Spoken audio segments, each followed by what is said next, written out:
آج کی ویڈیو سیلاب عظیم یعنی طوفان نوح کے بارے میں ہے۔ اس ویڈیو میں ہم اس طوفان عظیم یعنی طوفان نوح کا مختلف مذاہب سے جائزہ لیں گے اور اس کی حقیقت جاننے کی کوشش کریں گے کہ کیا واقعی دنیا میں خدا تعالیٰ کی طرف سے کوئی بڑا طوفان آیا جس سے پوری دنیا ختم ہو گئی۔ کیا طوفان نوح کا ذکر ہندوؤں کے ہاں پایا جاتا ہے؟ کیا طوفان نوح کا ذکر مسلمانوں کے ہاں پایا جاتا ہے؟ کیا اس کا ذکر چین کی تہذیب میں ملتا ہے؟ کیا اس کا ذکر یونانی تہذیب میں ملتا ہے؟ کیا اس کا ذکر بابل موجودہ عراق کی تاریخ سے ملتا ہے؟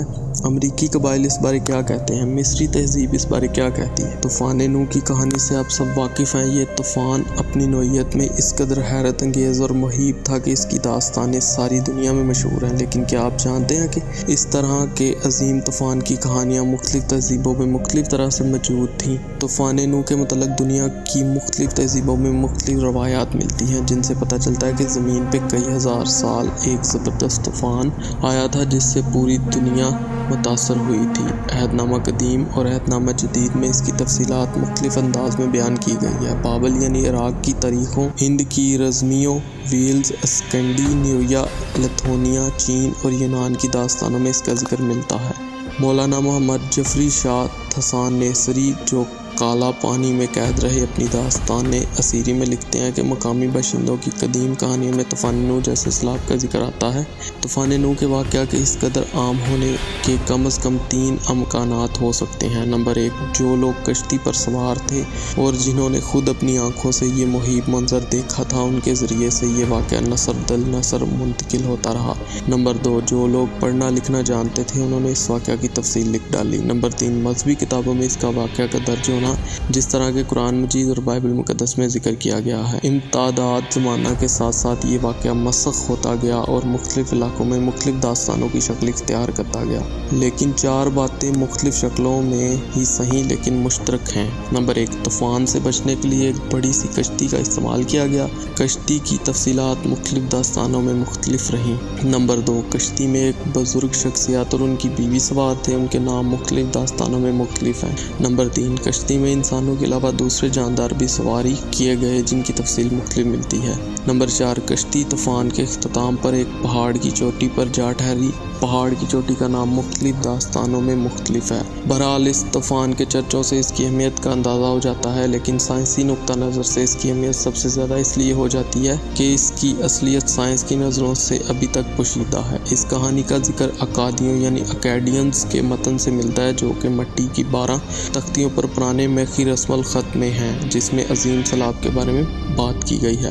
اکادیوں کی یہ کہانی مشہور گلگامش کی داستان ہے، جہاں قدیم میسوپوٹامیہ کا ایک دیو ملائی بادشاہ گلگامش لافانی خصوصیات کے حامل ایک شخصیت اتنا پشتم سے ملتا ہے، جو اس کو بہت پہلے آنے والے ایک عظیم سیلاب کی کہانی سناتا ہے، جس کے مطابق دیوتاؤں نے اتنا پشتم کو اس ممکنہ بڑے سیلاب بارے آگاہ کیا تھا، جس کے بعد اس نے ایک بہت بڑا اور غالباً دنیا کی تاریخ کا پہلا بحری جہاز تیار کیا اور کچھ منتخب انسانوں کے ساتھ تمام جانداروں کا ایک ایک جوڑا اس جہاز میں سوار کیا، اور یوں اس سیلاب سے انسانیت اور جانداروں کی نسلوں کو بچایا گیا۔ گلگامش کی داستان تاریخ انسان کی سب سے پہلی پرانی تحریر شدہ کہانی ہے۔ قدیم سمیری داستانوں میں 4 جلج موسیقی اور اس کے طوفان کا ذکر ہے، جس میں بتایا گیا کہ کشتی کے 6 منزلیں اور 7 درجے تھے اور ہر منزل کے 9 حصے، اور یہ کشتی کوہ نصر پر جا لگی۔ دوسری جگہ سمیرین یعنی سمیری تحریروں میں ہی ملتا ہے، جس کے مطابق زیوسودرا وہ پہلا شخص تھا جسے خدا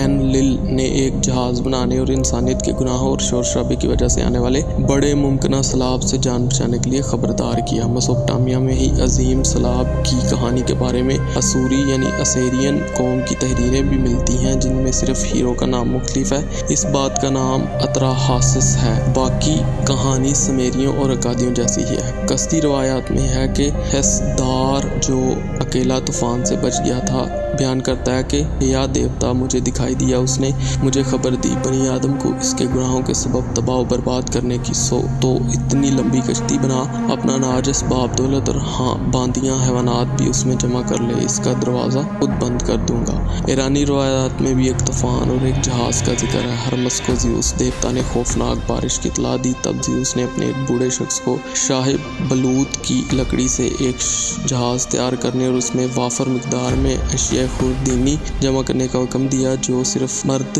ضعیف نے اور اس کی بیوی پیرو نے جہاز میں داخل ہو کر دروازہ بند کر لیا تو زیوس نے طوفان برپا کر دیا۔ 40 رات میں برسا، آخر کشتی پرناگ کی چوٹیوں سے آن لگی۔ امریکی قبائل نحوہ میں بھی بابلی اسیری داستانوں سے ملتی جلتی داستانیں موجود ہیں۔ ان کے دیوتا تتلان نے نتا نامی ایک شخص کو صنوبر کا درخت کھول کر ایک کشتی بنانے کا کہا تاکہ نتا اپنی بیوی نینا سمیت آنے والے طوفان سے بچ سکیں۔ انہیں اپنے ساتھ مکئی کا صرف ایک بٹا لے جانے کی ہدایت کی گئی۔ قدیم امریکی قوم ایزٹکس کا دعویٰ تھا کہ وہ لوگ بڑے سمندر کے درمیان ایک جزیرہ جو ڈوب گیا تھا اور اس کا نام ایزٹلن تھا سے نکل کر یہاں امریکہ پہنچے۔ اسی طرح ہندوؤں کی قدیم روایات میں بھی اس سے ملتی جلتی دیوملا موجود ہے، جس میں مانو نام کا ایک دیوملائی انسان بنیادی کردار ہے۔ کہانی کے مطابق مانو لفظی معنی ہے انسان کو وشنو دیوتا ایک بہت بڑی مچھلی کے اتار شکل میں نمودار ہو کر آنے والے سیلاب کے بارے میں بتاتا ہے، جس کے بعد مانو ایک بہت بڑی کشتی بناتا ہے اور تمام جانداروں کے جوڑے اس میں سوار کرتا ہے۔ پھر جب عالمی سیلاب آتا ہے تو ساری دنیا تباہ ہو جاتی ہے اور مانو کشتی کو مچھلی کے سنگ سے باندھ دیتا ہے، جو کہ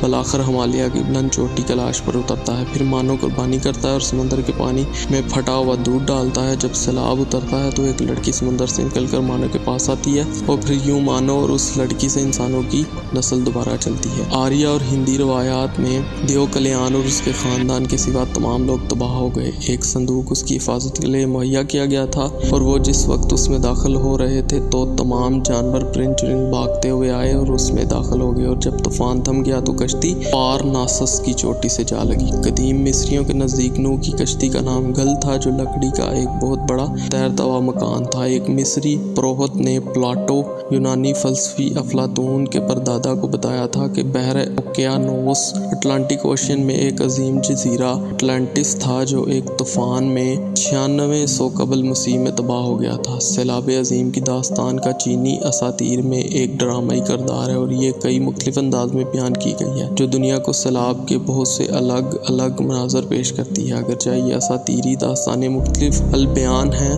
تاہم مرکزی قصہ وہی سیلاب ہے جس کی بنیادی حقائق سب میں مشترک ہے، جبکہ کچھ امدادی غیبی معجزاتی اور نو آدیوی کا واقعہ جیسے جادوئی فسانے بھی ان کا حصہ ہے۔ ابراہیمی مذاہب، جس میں 3 بڑے مذاہب شامل ہیں، یہودیت، مسیحیت اور اسلام، ان میں بھی طوفان نوح، عظیم جہاز کی تعمیر اور عالمی سیلاب کی کہانی کو اسی طرح دہرایا گیا ہے، لیکن اس بار ہیرو کا نام نوح ہے، جو کہ خدا کے پیغمبر ہیں اور انہیں خدا براہ راست عظیم کشتی بنانے کا طریقہ سکھاتا ہے۔ یہودیوں کی کتاب پیدائش یعنی جینیسس بتاتی ہے کہ گریٹ فلوڈ سے پہلے زمین پہ معاملات بہت خراب ہو چکے تھے اور فساد ہر چیز میں پھیل چکا تھا۔ بائبل میں اس کشتی کو عرق کہا گیا ہے۔ ڈاکٹر ملکی لکھتے ہیں کہ اس کشتی کی تیاری میں 100 برس صرف ہوئے۔ کشتی کا طول 300 ہاتھ، عرض 50 ہاتھ اور اونچائی 30 ہاتھ تھی، اور اگر ایک ہاتھ کی لمبائی 22 انچ مانی جائے تو یہ کشتی 547 فٹ لمبی، 99 فٹ چوڑی اور 47 فٹ اونچی تھی۔ البیانادی لکھتا ہے کہ اس کی تعمیر پر 2 برس صرف ہوئے تھے۔ اس میں 3 منزلیں تھیں۔ اس میں نوح اور ان کی بیوی، 3 بیٹوں اور بہوؤں کے علاوہ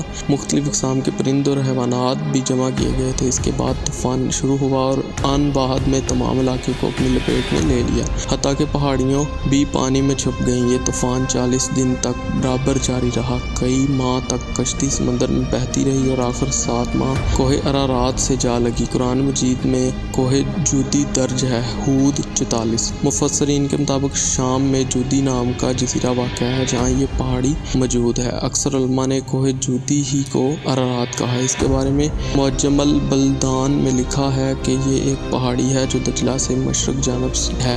جزیرہ ابن عمر پر محیط ہے اور یہ شہر موصل کے مضافات میں ہے جو عراق کے شہروں میں سے ہے۔ یہ جزیرہ ابن عمر بکبتی کی طرف منسوب ہے۔ بعض دوسرے مفسرین نے اس حدود شام میں یہاں آمد کے نزدیک عراق کی شمالی پہاڑی سمجھا ہے۔ محققین ابن جزری امام التجوید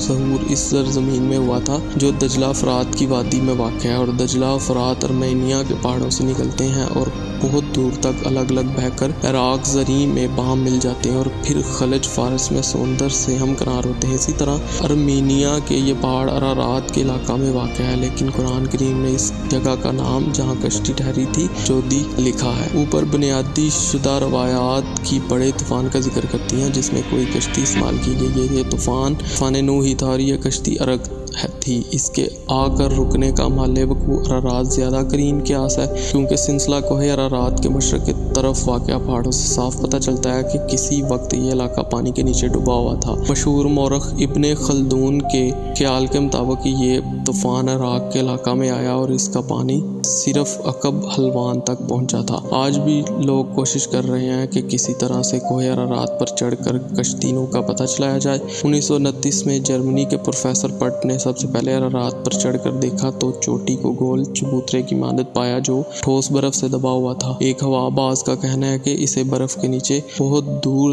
ایک سیاہ دبا دکھائی دیا اور شاید اس میں ارخ ہے۔